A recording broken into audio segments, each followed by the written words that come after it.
ముగిసిన 2 తెలుగు రాష్ట్రాల ముఖ్యమంత్రుల సమావేశం. 2 కమిటీలు ఏర్పాటు చేస్తూ కీలక నిర్ణయం. తెలుగు రాష్ట్రాల ముఖ్యమంత్రుల సమావేశం ప్రగతి భవన్, కేసీఆర్ ప్రభుత్వంలో ఏర్పాటు చేసిన ప్రగతి భవన్, పేరు మార్చిన ప్రజాభవన్లో ముగిసింది. ఈ సమావేశం దాదాపు 2 గంటల పాటు సాగింది. దీనికి AP CM Chandrababu, Telangana CM Revanth రెడ్డిలతో పాటు ఇరు రాష్ట్రాల నుంచి 3 చొప్పున మంత్రులు, ఇరు రాష్ట్రాల ప్రభుత్వ ప్రధాన కార్యదర్శులు, అధికారులు పాల్గొన్నారు. సాయంత్రం 6 గంటల 10 నిమిషాలకు ప్రారంభమైన ఈ సమావేశం 7 గంటల 45 నిమిషాలకు ముగిసింది. సమావేశం 1:45 నిమిషాల పాటు సాగింది. ముఖ్యమంత్రుల సమావేశంలో కీలక నిర్ణయాలు తీసుకున్నారు. ఇరు రాష్ట్రాల మధ్య సమస్యల పరిష్కారం కోసం 2 కమిటీలను ఏర్పాటు చేయాలని నిర్ణయించారు. ఇరు రాష్ట్రాలకు చెందిన మంత్రులతో ఒక కమిటీని, అధికారులతో మరో కమిటీని వేయాలని నిర్ణయించారు. 2 రాష్ట్రాల మధ్య సామరస్యపూర్వకంగా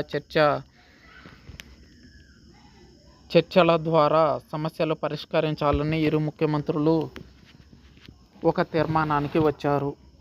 అయితే ఆంధ్రాలో ఉన్న తెలుగుదేశం, జనసేన, బీజేపీ ప్రభుత్వం ఎన్డీఏ కూటమిలో భాగంగా ఉంటే, తెలంగాణలో ఉన్న ప్రభుత్వం ఇండియా కూటమిలో భాగంగా ఉంది.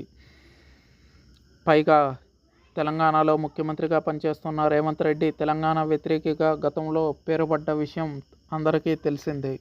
ఆయన తెలుగుదేశం పార్టీలో చంద్రబాబు నాయకత్వంలో పనిచేసిన పనితీరు ఇప్పటికీ తెలంగాణ ప్రాంత ప్రజలకు గుర్తుండే ఉంటుంది. చంద్రబాబు 2 కన్నుల సిద్ధాంతానికి మడుగులొత్తిన రేవంత్ రెడ్డి ఇవాళ తెలంగాణ ప్రాంత ప్రజల హక్కుల్ని ఏ రకంగా కాపాడగలడు అని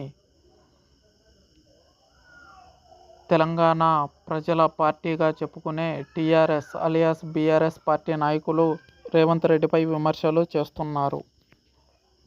అదేవిధంగా దానికి ఊతమిచ్చే విధంగానే రేవంత్ రెడ్డి చంద్రబాబుకు సాగర స్వాగతం పలకడం, బేగంపేట నుంచి ప్రజాభవన్ వరకు ఊరేగింపుగా, ర్యాలీగా, తెలుగుదేశం కార్యకర్తల ర్యాలీగా కొనసాగిన విధానాన్ని చూస్తే రేవంత్ రెడ్డి తెలంగాణ ప్రాంత ప్రజల హక్కుల్ని కాపాడలేరేమో అని సందేహం తెలంగాణ మేధావులు వ్యక్తం చేస్తున్నారు. అయితే ఇరుగురు ముఖ్యమంత్రులు కలిసి 2 కమిటీలను ఏర్పాటు చేశారు.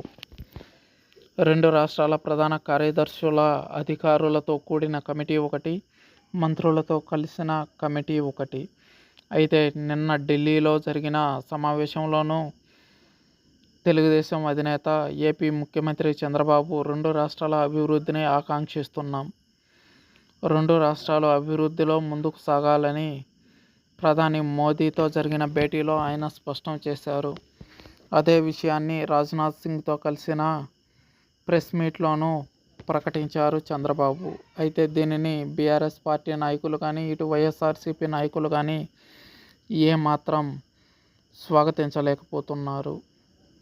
చంద్రబాబు 2 కళ్ళ సిద్ధాంతం ద్వారానే వందల బలిదానాలు జరిగాయని టీఆర్ఎస్ ఎత్తిపోస్తూ ఉంటే, వైఎస్ఆర్సీపీ మాత్రం ఏపీ ప్రయోజనాలను తెలంగాణ ప్రజల కాళ్ల దగ్గర చంద్రబాబు తాకట్టు పెట్టే అవకాశం ఉందని వాపోతున్నారు.